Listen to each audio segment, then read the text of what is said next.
Assalamualaikum warahmatullahi wabarakatuh. Anak-anakku semuanya, hari ini kita akan belajar tema 7, subtema 3, perkembangan teknologi komunikasi.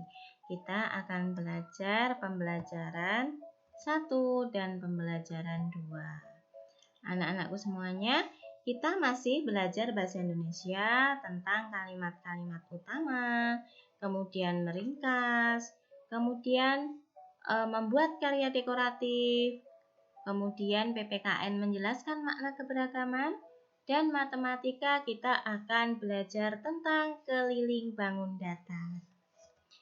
Anak-anakku semuanya, yang pertama tentang sejarah komunikasi. Nah, anak-anakku semuanya, sebelum orang mengenal tulisan, mereka melakukan komunikasi jarak jauh dengan menggunakan asap ya anak-anak.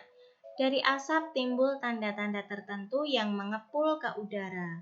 Orang yang dikirimi pesan akan mengerti tanda-tanda dari asap tersebut. Nah, selain itu, bisa juga alat yang menghasilkan bunyi yang dipakai untuk berkirim pesan. Nah, ketika tulisan mulai dikenal, manusia menyampaikan berita dengan menulis di atas kain, kulit hewan, atau kulit kayu. Pengiriman pesan dilakukan kurir atau utusan. Nah, karena melalui utusan itu cukup lama ya, maka digunakanlah burung merpati yang sudah terlatih. Burung merpati akan mengantarkan pesan ke alamat yang dituju. Dengan semakin berkembangnya alat-alat transportasi, maka pengiriman surat dilakukan dengan alat perhubungan, baik darat, laut, dan udara. Kemudian anak-anak, seiring dengan ditemukannya telegraf oleh Morse, orang dapat mengirim dan menerima pesan dalam bentuk tulisan dari jarak jauh. Kemudian ditemukan telepon, sehingga orang dapat berkomunikasi dengan suara dari jarak jauh ya. Kemudian ketika internet ditemukan, perkembangan teknologi komunikasi semakin berkembang dengan pesat ya. Jadi berkirim surat melalui pos semakin jarang dilakukan. Manusia lebih memilih menulis surat elektronik atau email atau layanan pesan SMS, WA, dan lain sebagainya ya. Sehingga pesan yang dapat diterima langsung, praktis, dan lebih cepat. Paham ya anak-anak? Kemudian selanjutnya kita baca teks ini ya. Sejarah komunikasi. Komunikasi adalah cara penyampaian gagasan antar manusia. Pada awalnya, komunikasi dilakukan secara tatap muka dan pesan disampaikan secara lisan. Namun, kebutuhan untuk menyampaikan informasi secara tidak langsung juga sangat diperlukan sehingga ilmu tentang komunikasi semakin berkembang. Ada bermacam-macam cara penyampaian pesan dari jauh.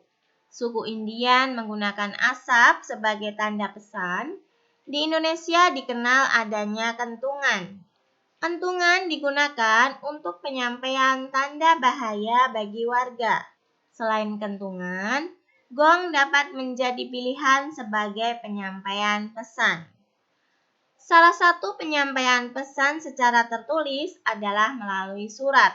Sebelum adanya kertas, surat ditulis di atas daun lontar. Pada saat mesin cetak telah diciptakan, alat komunikasi berkembang melalui surat kabar atau koran. Setelah surat kabar, media komunikasi seperti radio dan televisi mulai berkembang. Saat ini ada jaringan internet. Manusia dapat bertukar informasi melalui surat elektronik. Manusia dapat juga bertukar informasi melalui berbagai jejaring sosial. Jejaring sosial dapat menghubungkan ke belahan dunia manapun. Anak-anakku semuanya, dari teks ini kalian bisa mengetahui ada 4 paragraf ya. Kemudian kalian lihat paragraf pertama. Mana kalimatnya utamanya? Ya. kalimat utamanya adalah komunikasi adalah cara penyampaian gagasan antar manusia. Nah, kemudian dari kalimat utama itu dikembangkan menjadi satu paragraf. Kemudian paragraf yang kedua. Kalimat utamanya ada bermacam-macam cara penyampaian pesan dari jarak jauh. Nah, kemudian dari kalimat utama itu kalian bisa lihat dikembangkan satu paragraf. Paham ya anak-anak? Paragraf yang ketiga. Salah satu penyampaian pesan secara tertulis adalah melalui surat. Yang paragraf ketiga itu menceritakan penyampaian pesan secara tertulis, ya kan? Kemudian, paragraf keempat tentang jaringan internet. Ya. Paham ya anak-anak? Selanjutnya, anak-anak membuat kartu ucapan. Nah, kita dapat mengirim ucapan melalui kartu. Media untuk berkirim ucapan dapat berupa kartu pos atau kartu ucapan yang dimasukkan ke dalam amplop. Ya, ini secara tertulis. Ya. Contohnya, ucapan selamat menunaikan ibadah puasa. Bangunnya berbentuk persegi. Kemudian, persegi panjang. Ini contoh kartu ucapan. Bisakah anak-anak membuat? Tentu bisa ya. Selanjutnya, kita akan belajar tentang keliling bangun datar. Apa itu keliling? Keliling adalah jumlah keseluruhan sisi yang dimiliki oleh suatu bangun datar. Luas bangun datar adalah banyaknya persegi dengan sisi satuan panjang yang menutupi seluruh bangun datar tersebut. Anak-anak, ini contohnya ya, keliling ya. Keliling adalah ini ya yang mengelilingi ini ya, bangun datar ya. Di sini Bu Dewi beri warna oranye. Ini adalah kelilingnya. Paham ya anak-anak? A, B ya. Sisi AB ya, panjang sisi AB.